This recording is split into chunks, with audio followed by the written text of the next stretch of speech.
All right, we do have a Fox 35 health alert this morning. How about this? No scalpel, no sutures, no incisions. Yeah, it's new relief for people who are losing some of their hair, like me. When I look like this sometimes, Doc, I think I got a problem here. Maybe we can talk after the show.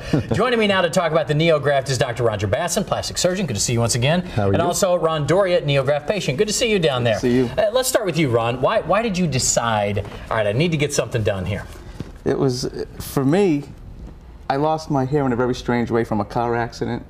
And I didn't want to be bald anymore. So I started doing research and research and research. And the technology today, I figured if I can have a full head of hair, and it's only going to take me one day to do it, it was a no-brainer for me. So you got a full head of hair now. I've got a full head of hair but we do have some before pictures, so yes. let's take a look at those here very quickly and see. So, okay, it was just going, but man, completely different. Crazy, right? All right, when you look back at that picture right there, what do you think?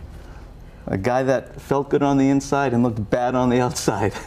Did it make you feel older? Yeah, I mean, I exercise, I stay fit all the time, but when you don't look as good as you feel, there's something that is missing. There was one piece of the puzzle that was missing. And when I would go out to a dinner or something, I would never sit under a bright light. I always sat in the back a little bit, always wore a baseball cap. The confidence was not there. My confidence is back tenfold now. Oh, that's so cool. It's yeah, good. It looks great. Now, doctor, I'm sure you hear this a lot. Not just men, women also facing this. What's new about this NeoGraft procedure? Well, I mean, bottom line is that there's no cutting and no scarring. I didn't realize how you used to do these. You were just showing me the scalpel there. You took parts out of people's scalp, more or less, in transplant. Yeah, what we would do, we'd take a very sharp instrument, such as this scalpel over here, and what we would do is we would actually, if you want to come in tight over here and take a look at the scalpel, what we would actually do is we would take a chunk out of your head. We would actually cut a chunk out of your head, and then we would have to divide them up and then put them back in. But the problem is you're left with a pretty large scar, and a lot of our patients don't want to have a scar. And also for women who baldness in women is it is really a major problem, yeah. But these patients are kind of hiding because they don't want the scar. So now these patients are coming out because we can do it without a scar now. So what do you use now? It's completely different completely different technology. We'll get a look at this thing too. Okay, this is just what the tip of our device would look like, because I couldn't bring the big device in today. But this is like a tiny, it's 1 millimeter around. That's actually smaller than a tip of a ballpoint pen.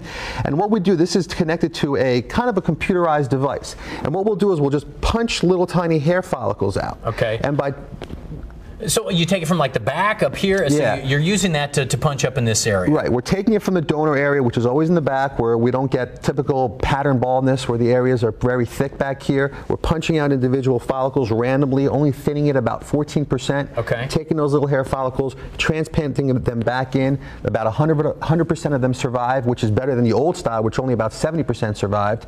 And our patients are doing amazing. But a lot of people with the, especially men, the male pattern baldness, where it starts receding right here. If you transplant here, does it keep receding back here, and all of a sudden you have a little island? Well, that's a great question, and about 50% of patients who are hair transplant patients currently are people who've had it done before. So yes, we explain it, and our patients understand. They get a treatment plan that they would understand over time, that if things continue to lose, or if you lose more hair over time, then you may have to come back to do another procedure. Ron, what about you? What was, did it hurt? How long did it take for you to get back to normal? I've had a few different procedures. I've had the old strip method like Dr. Basson was just speaking about, and I've had the new technology with the NeoGraft.